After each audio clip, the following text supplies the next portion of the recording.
Oh, hello there. I see we found ourselves famished for another story. Don't worry. You'll find here you'll get your fill.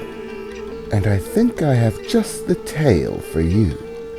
Long ago, in the realm of Idriel, the realm of magic, the lands suffered a great blight. There are many magical beings that inhabit the land of Idriel, but very few were as mighty as the dragons. Once upon a time within the land of Idriel, the dragons' might ruled all. Their shadows cast fear upon all who saw them, a sail across the skyline, and utter destruction to any who dare challenge. But as Idriel grew and developed, countless races formed societies, cultures, learned the ways of magic and of war, and in time grew weary of the rule of the dragons. For countless thousands of years, dragons had ruled over Idriel, and all one could do if a dragon arrived was pray for your life and try not to be their next meal. Now, weary of the fear of dragons, of the refusal to allow their lands to expand, and for their people to prosper, all of the countless kingdoms of Idriel, ruled by the many different races, united against the dragons, and a fierce war began. The destruction held in this war was immense, turning the landscape to ash, while countless lives were lost in the process. The dragons, believing that their power was without question, fought back fiercely, burning villages to the ground, destroying entire armadas.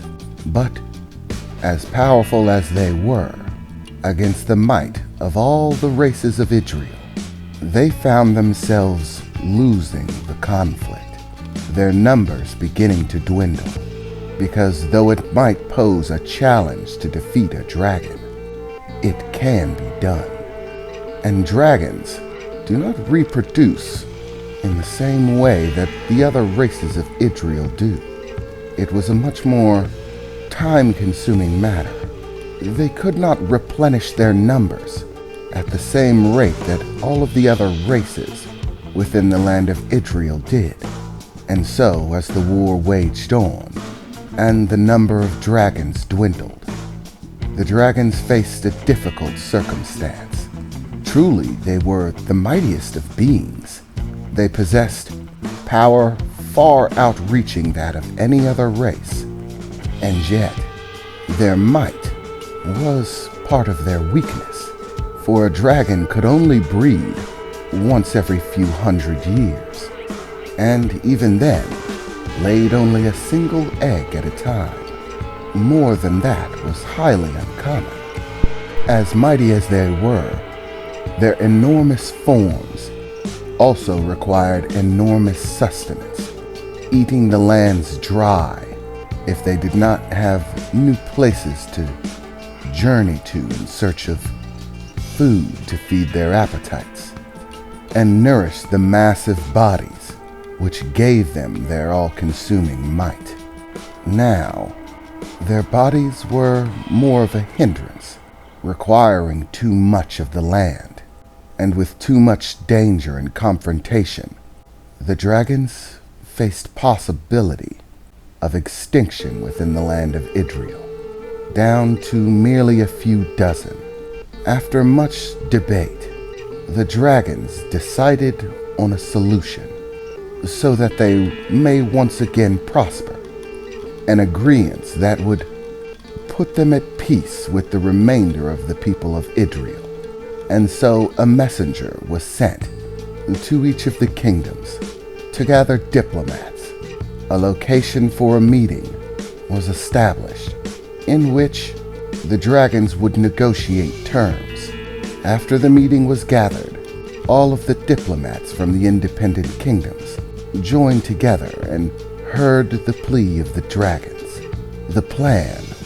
After hearing it, all the kingdoms decided that they too had had enough of the destruction and bloodshed that came from war with the dragons, and their solution seemed to be perfect, granting all what they desired, rather than bloody war and conflict. As part of the agreement, the dragons would use their magical essence to cast off their monstrous forms that darken the skies of Idriel, and no longer be able to sustain such a state. Instead, their form would be humanoid in shape and size. This would greatly limit the power of the dragons, but also greatly decrease the amount of food and sustenance required of them, the amount of space necessary for them. And so, the decision was made. The dragons would be given their own kingdom, distinct to them, for only the dragons to rule over, and they would stand amongst the other races of Idriel as equals, not superiors. And so the dragons claimed their new kingdom, living within it their new forms, and the gift that these new forms had linked them. No longer did it take countless hundreds of years before a dragon could reproduce, being able to do so frequently and often. Soon the dragons' numbers began to grow once again, and they found themselves with a flourishing kingdom, no longer having their near untouchable forms, their new bodies being much less hardened against the elements. They too began to, as the other races did, build shelters, first small villages, then a grand kingdom, a castle, cities, as the dragons flourished within them.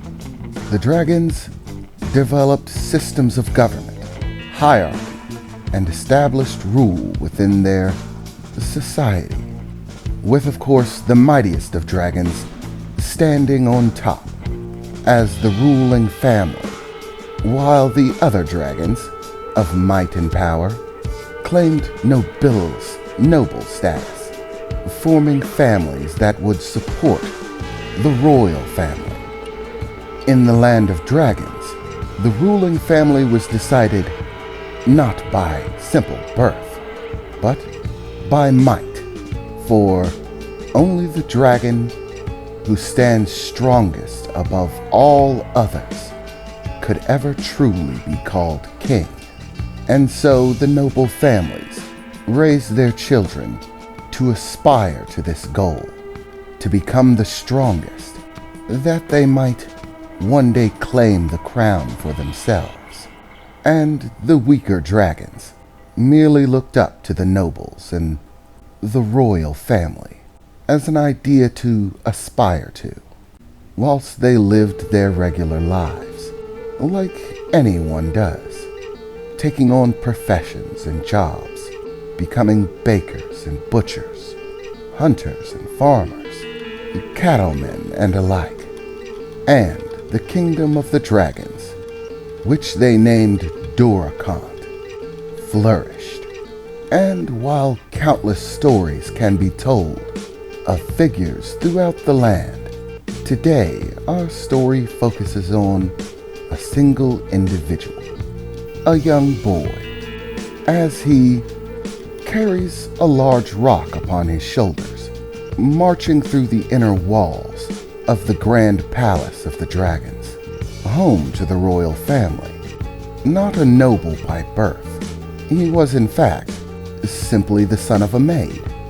And yet, nearly every day, once his work was completed, those within the castle would see him wandering the castle grounds, while many of the other children played games. This boy seemed to commence his own private training. With sword in hand, he would practice fighting nearly every day, and aside from that, began to carry rocks running from place to place, slowly increasing the size of the rocks. At this point, he had worked his way up to a boulder nearly his own size. As he strained to carry this massive stone, holding it upon his back, his tail gripping the rear part of it, attempting to keep the stone up as he slowly marched his way across the outer fields within the castle walls, his footprints crushing into the soft dirt and earth beneath him, his footsteps slow and lumbering as beads of sweat rolled off his face. This is Joris, age 12, aspiration to be the strongest dragon and claim the title of king, for which he works relentlessly. I wonder how his story will develop.